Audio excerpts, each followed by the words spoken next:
We just got Samsung's brand new S22 Ultra in the office, and there's no doubt a ton of hype over this phone for good reason. But what we're gonna find out in this video is if it can take down the iPhone 13 Pro Max. Yes, that's Apple's flagship. And to do that, we're gonna be testing everything, including the display quality, the performance, speaker quality, the physical dimensions and design, the thermals, display dimming, and everything else, including the cameras as well. So let's jump right into it. All right, now taking the cover off, and look at that, there's the new S22. Wow, this looks so much like the old Note. In fact, I have the Note 20 Ultra right here, and putting them side by side, this is hilarious.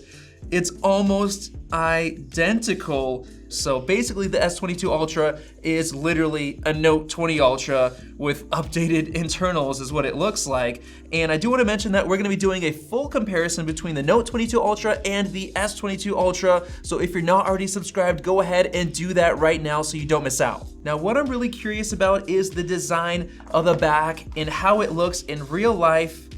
Wow, look at that. This thing is beautiful. Wow, look at that, just separated camera bumps, just how I like it. Let's take this off. Woo! Wow, that's really good. I don't know, guys. The old S21 Ultra, the design of the camera bumps was horrible. It's ugly. Look at this thing. It's just a chunk. It's a brick attached to the side that blends into the frame. I literally, guys, I couldn't stand this design, but this new one. This looks so incredibly clean. Comparing it to the iPhone 13 Pro Max, man, it's right up there. It looks so good. Now, I do want to mention I have a leather skin from Nomad on my iPhone, but behind that is the matte glass texture, and this feels just as good. Wow.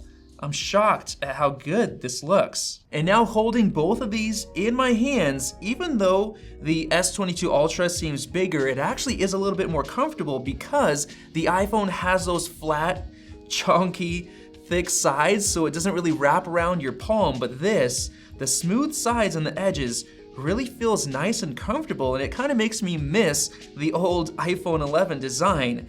And you do have the boxy top and bottom, but it doesn't feel like it's really jamming into my palm too much, so comfort's pretty good. And of course we have the S Pen hidden at the bottom. And this is actually a really important feature because last year's S21 Ultra supported the S Pen, but you had nowhere to put it, so it had to be outside of the phone. So having this Note design is definitely a big win, and we'll cover the S Pen in just a minute. And if I were to compare and choose a winner for the overall design aspects, I would honestly have to give it to the S22 Ultra because of that clean hole punch, the thin bezels that are thinner than the iPhone, and of course, this new camera bump design with the white contrast that I really, really like. And now with that said, let's go through the setup process. And here I'm gonna add a fingerprint using the really good under display fingerprint scanner. So let's get this set up. And there you go, just like that. Adding my fingerprint, and apparently this works better than it has before for years, so there you go, the fingerprint is added. And I do want to mention that with the iPhone 13 Pro Max, the really nice new feature that Apple is adding is that they're making Face ID finally work with masks, and that is a huge deal because I personally believe they no longer need under display Touch ID if Face ID works well. So let me pull out a mask. I got it on, and watch this. There you go, I just unlocked my iPhone with the mask on. And now testing out the fingerprint sensor, I cannot believe how good this is working compared to how it did with the older Samsung devices. This is perfect, and I'm very impressed. Yeah, super fast, but still I prefer Face ID because it's automatic. And now before we get into comparing the displays and all the differences in quality, brightness, and everything else, let's go ahead and test out the speaker quality.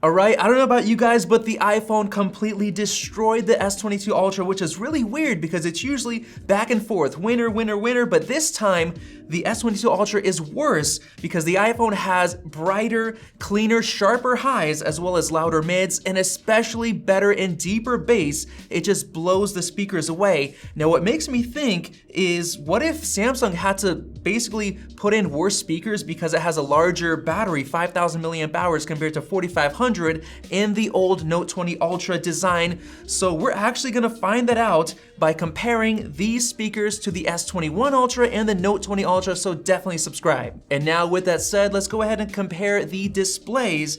Now the first thing I notice is that the bezels on the S22 Ultra are just so much thinner than the ones on the iPhone, especially on the sides right here because of that curved display compared to the flat design on the iPhone.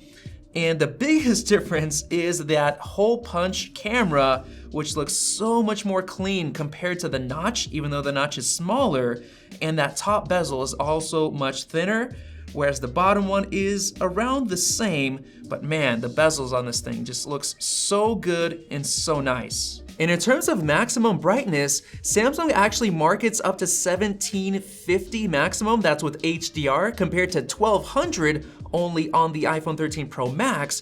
But now that I've raised it up using the regular typical brightness, they almost look identical, which is weird because it seems like the Samsung should be brighter. And in the past, the Samsung was always a little bit dimmer than the iPhone, but now it looks like they finally caught up in terms of just maxing out the slider yourself without going outside or without using HDR. Now, seeing as we actually have to watch some HDR content to get up to that full 1750 nits, I have an HDR YouTube video open right here with the same settings on both the iPhone and the Samsung, so there you go. All right, guys, this is really weird because the iPhone, even though it only goes up to 1200 instead of 1750, it looks generally brighter in almost every scene. Oh, especially this one inside the building. That is so weird that it looks brighter. It doesn't make any sense. Now, I did update the YouTube app on both phones, and I don't know why the Samsung's not getting that bright. Now, one thing I'm noticing is that the peak brightness of, like, let's say the clouds and the sun, they're actually very similar, but everything else, including the mids, the shadows, everything else is just kind of crushed or dimmed down on the Samsung compared to the iPhone, which kind of gets everything brought up and it looks brighter and I'd say nicer, especially in terms of the colors. Especially right here, you could look, the iPhone's reproducing some really nice red shades and the green shades and the leaves. Yep, and right here I am seeing the fireworks where the bright flashes are a little bit brighter on the Note, but everything else is dimmer. So the HDR video just ended, and let me tell you guys, I am disappointed because I thought Samsung's 1750 nit rating would just be mind-blowing compared to the iPhone, but it's actually quite the opposite, with the iPhone looking better in almost all of the scenes. And I wonder if that's just the HDR processing that's better on the iPhone, maybe in terms of the app software or something else, but the iPhone actually wins here. And now let's finally get into performance testing, and this is a big deal because the S22 Ultra has the brand new Snapdragon 8 Gen 1 chip, which is supposed to be a pretty big improvement on the graphics side, but let's start with the CPU. Of course, we have the iPhone 13 Pro Max with the A15 Bionic with the performance cores clocked in at 3.23 gigahertz with 6 gigs of RAM. And then on the other hand, we have 12 gigs of RAM, so double. And we have a single core that's clocked at 3.0, which is a little bit lower, but let's go ahead and start this benchmark. We have our scores, and it looks like both single core and multi-core is 38% faster on the iPhone. And let me tell you guys, I've never been this disappointed because of all of the hype with the Snapdragon 8 Gen 1, including the whole rebranding, and the performance is just so far behind.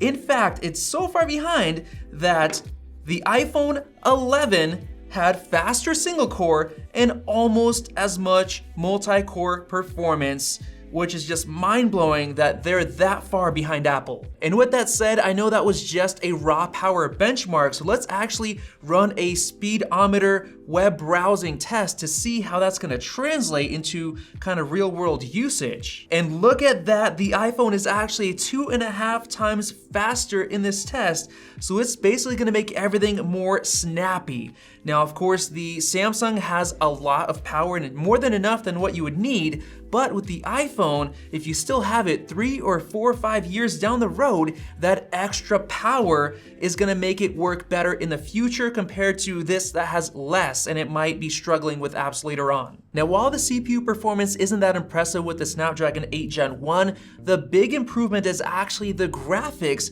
and the hype was saying that it's basically competitive with the iPhone. So let's go ahead and run 3D Mark's Wildlife Extreme Unlimited test, and we're gonna be taking a look at the display dimming to see if it dims, and the thermals and the heat as well. So let's run. And it looks like the iPhone was faster. It got over 18% higher in terms of the score.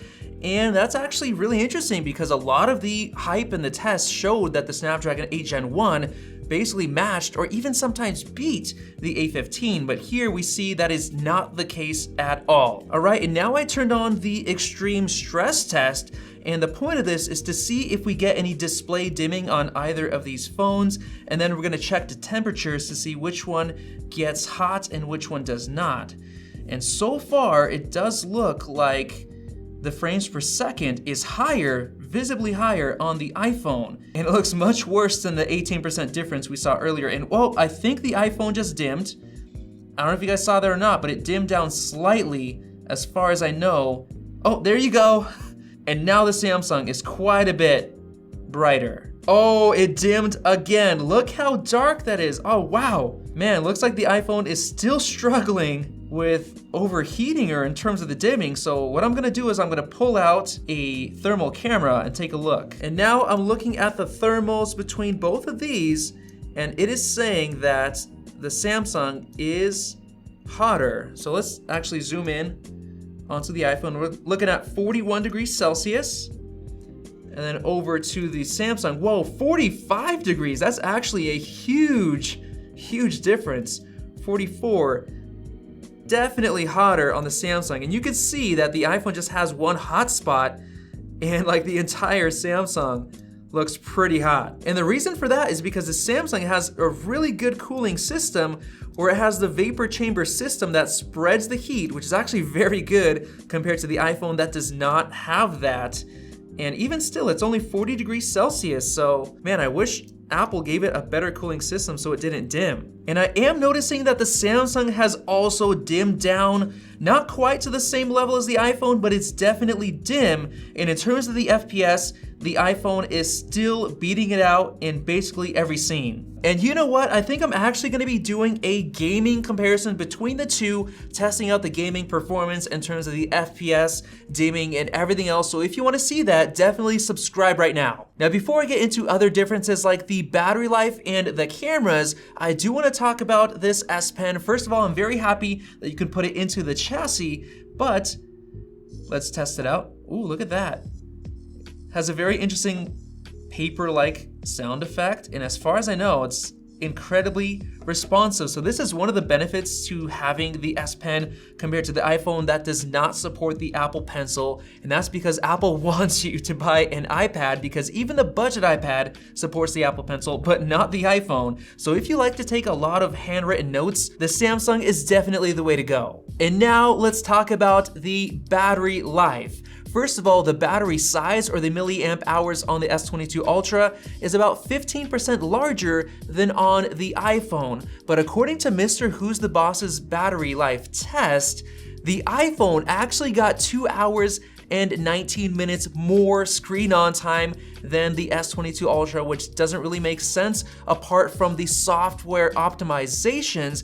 And the worst part of all is that the S22 Ultra scored worse than last year's S21 Ultra, which doesn't really make sense, but the iPhone is still the battery life king. And now getting into the camera differences, I've got to say that Apple has been kind of lagging behind, because Samsung now has 4 cameras on the back, including a 3x telephoto and a 10x telephoto.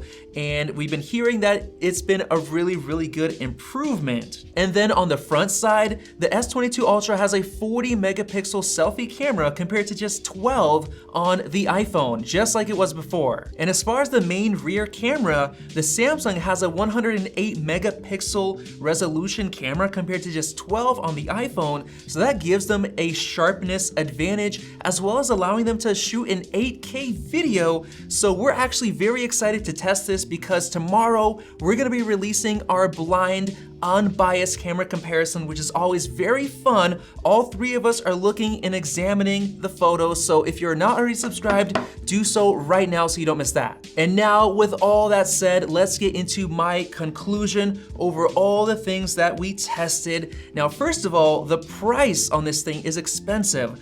$1,300 compared to $1,100, so it's $200 more expensive.